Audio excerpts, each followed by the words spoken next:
Hello students. This is the second Ed puzzle video of module 5.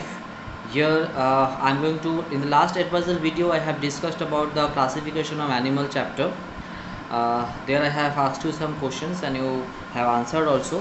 So here, as I have covered the entire classification chapter in my last video, here I am going to share with you some conception or concept or information about the facts about animal tissues, animal kingdom. So we are doing so related to that only, animal tissue.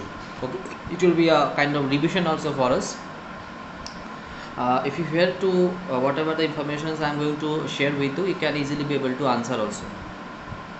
So animal tissue broadly we are categorizing into four classes: epithelial tissue, connective tissue, muscular tissue and nervous tissue. Okay, what are those I said? Epithelial tissue, uh, connective tissue, muscular tissue and nervous tissue. Okay, epithelial tissue, epithelial means what? This kind of tissues are present on the outer part of any organ or any part of the body, epithelial.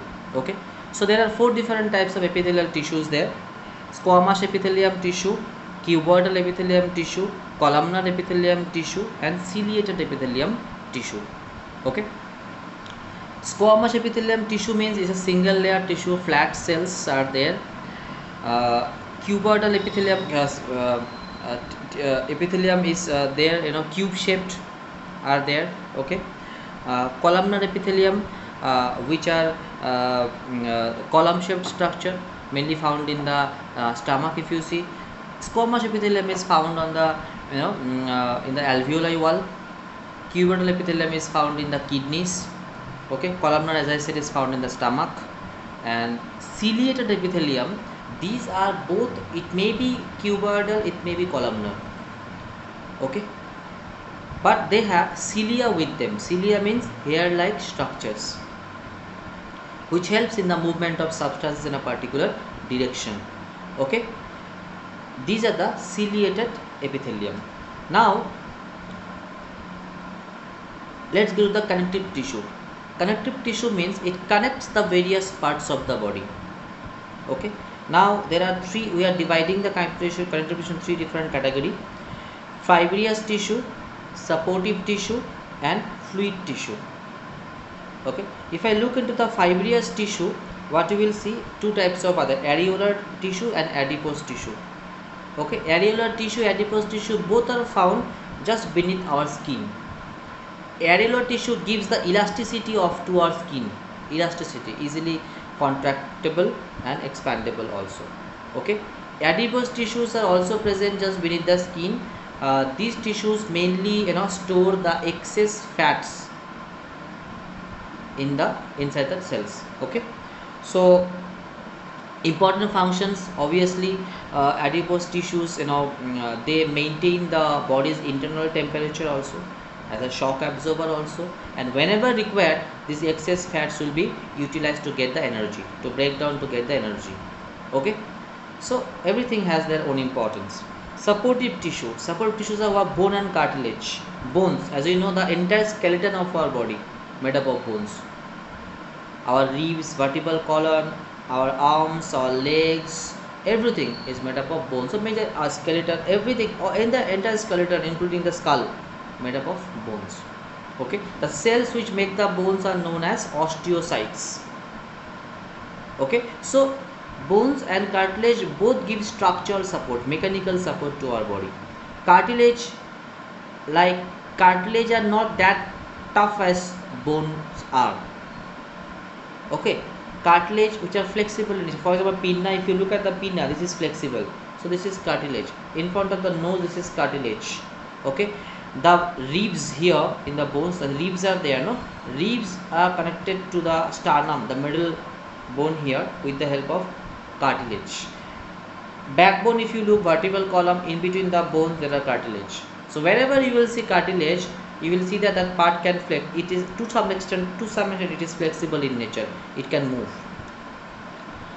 Okay, so bone and cartilage. Next, fluid tissue. What are the fluid tissue? Blood and lymph. Blood which circulates through our body, okay, carrying oxygen, carbon dioxide, supplies nutrients to all parts of the body, okay, consists of WBC, which provides immunity to our body. Platelets are there, which helps in clotting the blood, okay. So there are a lot of hormones are circulated through the blood carries waste to the kidneys. So without blood we cannot think of, okay.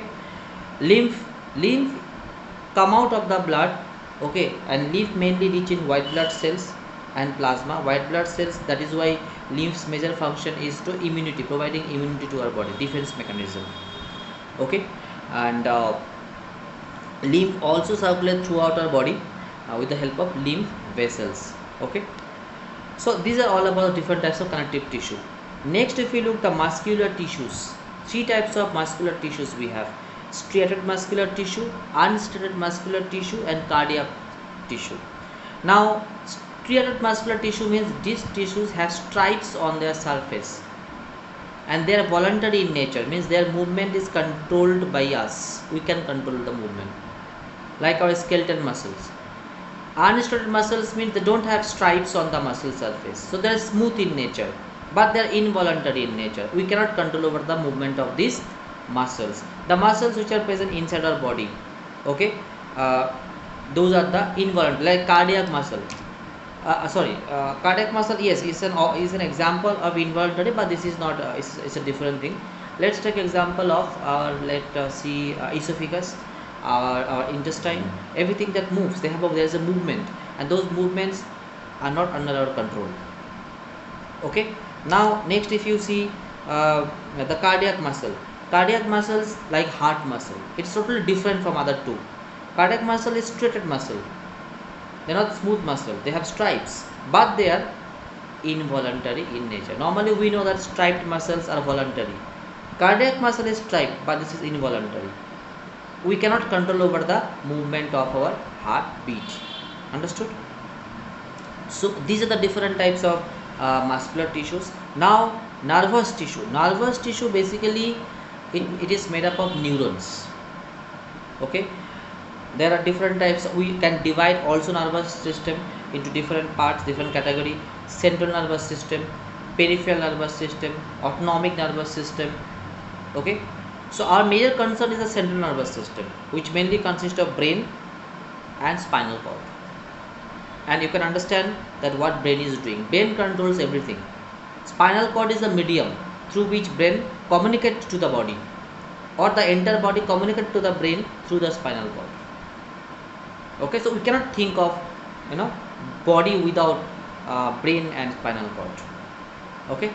So I hope that this discussion will help you to understand the basic things of the animal tissue. It will definitely help you to understand the different animals that we are starting in the classification of animal chapter, okay. So I hope you will be able to answer some of the questions that I have been asked in this video. Thank you so much for watching the video, all of you. Bye bye.